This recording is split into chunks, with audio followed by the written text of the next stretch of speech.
रूपमा फल्दैन त्यहाँ त बरु चट्या जस्तै जोतिँदै काम गर्नुपर्छ। तिमीले त्यतिको कामै गर्न सक्दैनौ। होइन बुवा, मलाई नरोक्नुहोस्। यो मेरो तर त विदेश कसरी जान्छस्? तेरो त अङ्ग्रेजी खासै राम्रो छैन। जसरी छिमेकी आन्टीको छोरा गाज्यो नि, हो म पनि त्यसै जान्छु। अब खै के गर्छस्? हामी चाहिँ बुढो भइसक्यौँ, हामी हाल्न जाने त छस्। जाउँ बुढी। हस्। अङ्ग्रेजी त्यति राम्रो छैन। तिमी पनि सरकारी स्कुल र कलेज पढेकी छौ। हामीलाई स्टुडेन्ट भिजा पाउन धेरै गाह्रो छ। वर्ल्ड स्टुडेन्टमा जान्छु नि ल। मार्चको बुढालाई अरूसँग बिहे गरेर कसरी जानु भन्नु? नक्कली नै भयो नि। बिहे त बिहे नै हो नि। सम्झँदै मन च्वास्स हुन्छ। मलाई त हुन्छ भन्ने आँटै आएको छैन। ए लाटी, मेरो श्रीमती त तिमी नै हो नि। त्यो त नक्कली बिहे पो हो त। त्यहाँ गएर मैले ग्रिन कार्ड पाएपछि त्यसलाई डिभोर्स दिन्छु अनि तिमीलाई बोलाइहाल्छु नि। मान न रिता, यो हाम्रो मात्र नभएर हाम्रो बच्चाको भविष्यको लागि पनि हो। एका दिन सबै परिवारको आँखामा आँसु हुन्छ। आँसु खुसी र दुःख दुवैको हुन्छ। खुसी छोराको उज्जवल भविष्यको कारण हुन्छ भने दुःख आफन्त चटक्क छोडेर विदेशिनु पर्ने। यसरी मन भारी गर्दै बिदाएका ती हातहरू हल्लिन्छन्। केही बचत गर्छिन् र जग्गा जोड्न पनि सफल हुन्छन्। रिता मेहनती भएकाले उनको पालन पनि राम्रोसँग चल्यो। रिता, के छ हौ तिम्रो खबर? आरामै छौ नि? ठिकै छु बसु, बस्नु न। हेर न, भोलि छोरा पार्लरमा काम गर्दैछु। अनि हजुरको के छ नि? म पनि आरामै छु। अनि अस्ति पठाएको पैसा भोलि आउन बाबुको बर्थडेमा। हाइराट होटेलमा छ पार्टी। आउन जसरी भए पनि। उसले पनि काम गर्छिन्। ऊ त अमेरिकामा हरि मेहनत गरेर काम गर्छ।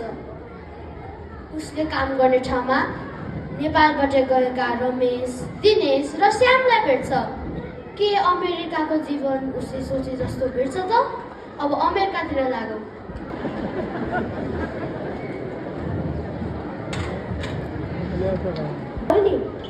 होइन भाइ, के भयो? किन तनाव हो? ल दाइ, हिजो समाचार सुन्नु भएन? ट्रम्पले नीतिमा परिवर्तन गरेको छ। आप्रवासीहरूलाई उनीहरूकै देश फिर्ता पठाइरहेको छ। भिसाको म्याद थप्न पनि कडाइ गरिएको छ। तिमी विदेशमा रुखबाट पैसा टिपिन्छ भनेर आयो। यस्तो तनाव हुँदो रहेछ। दिदी नमस्कार। नमस्कार भाइ, के छ भाइ? आरामै छौ? साँच्चै भाइ, भान्जाले आइफोन भन्दै थियो। थाहा छैन, सबैलाई आइफोन चाहियो रे। ले आइफोन, एक आइफोन, दुई आइफोन। यसलाई सफा गर्द। हो त्यो डिपेन्डेन्टमा गएको केटी क्या हो, त्यसको फोन आउँछ। हेलो बहिनी। मैले गरेको अब मेरो ऋण पनि तिरेको छैन। घर परिवारले के दिनु के? के को भिड हो भाइ? के भयो? किन यस्तो भिड? दाइ, Hey you, come here. Who? Me? Yes, you, come here. Is this his handwriting? yes. What language is this? Can you read? Make me understand. गोरेटोमा मेरो बाटो हेरेर बस्नुभएकोलाई लुकी लुकी आफ्नो आँसु पुस्दै, आमा तपाईँको हातको तातो खाना साह्रै याद आइरहेको छ आज। छोरा खाना सेलाउँछ भनी आफ्नै हातले खुवाउनुहुन्थ्यो। कति मिठो हुन्थ्यो त्यसको स्वाद। अनि आमा भनेर सुधा तपाईँले काखमा मेरो टाउको राखी सुमसुम्याउनुहुन्थ्यो। त्यो त स्वर्ग नै हुन्थ्यो। आमा आज किन किन त्यो गाउँको गोरेटो आफ्नो बाल्यकाल र त्यो आँगन परिवारको मायाले धेरै सताइरहेको छ। आमा वर्ष लागेसँगै घरको चुहिने छानो टाल्ने र तपाईँको फाटेको चोली फेर्ने ठुलो सपना देखेर अमेरिका आइपुगे। लाग्थ्यो अमेरिकामा त पैसा रुखबाट टिपे जस्तै सजिलै कमाइन्छ। मन ठान्थे अमेरिका पुगेर सजिलै अवस्था परिवर्तन हुन्छ। तर त्यस्तो रहेनछ आमा। यहाँको चिसो हावामा भोक भोकै हिँड्नु पर्दा तपाईँको यादले धेरै सताउँछ। पल्लो घरि साइला दाईबाट लिएको ऋणको ब्याज बढिरहेको सम्झन्छु। मन पोल्छ आमा। आमा, तपाईँको शरीरमा अझै त्यही फाटेको चोली छ है? तपाईँको ठुलो आशा र भरोसाको दियो बालेर यहाँ आए आमा, तर केही गर्न सकिनँ।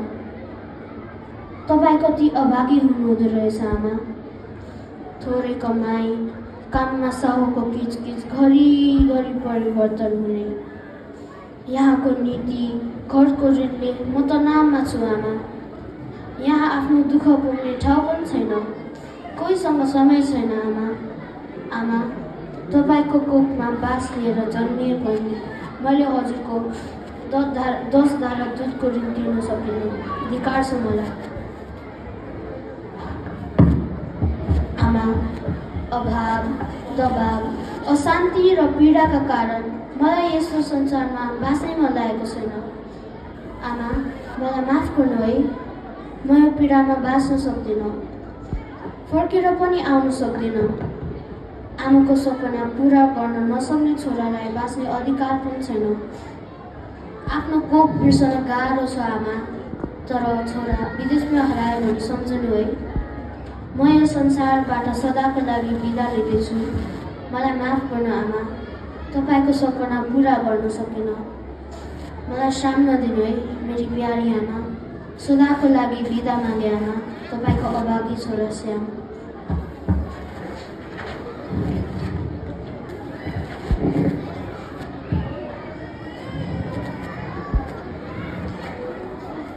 Oh, okay. Get the body.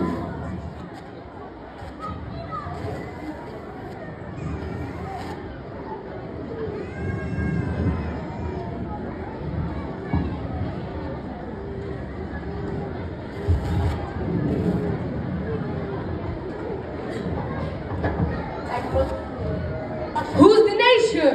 Me, Hey man, your visa's expired. We are deporting you back to your country now.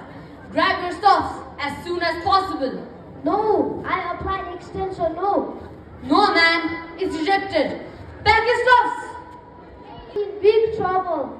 It's not our problem, I man. can't go. Please, I'll be in big trouble. Don't take me. Officers, drag him. No, please. I'll be in big problem. के भएको आज? खै भाइ, के भयो? दाइ, जे भए पनि काममा त जानु पर्यो नि होइन? म गएँ ल।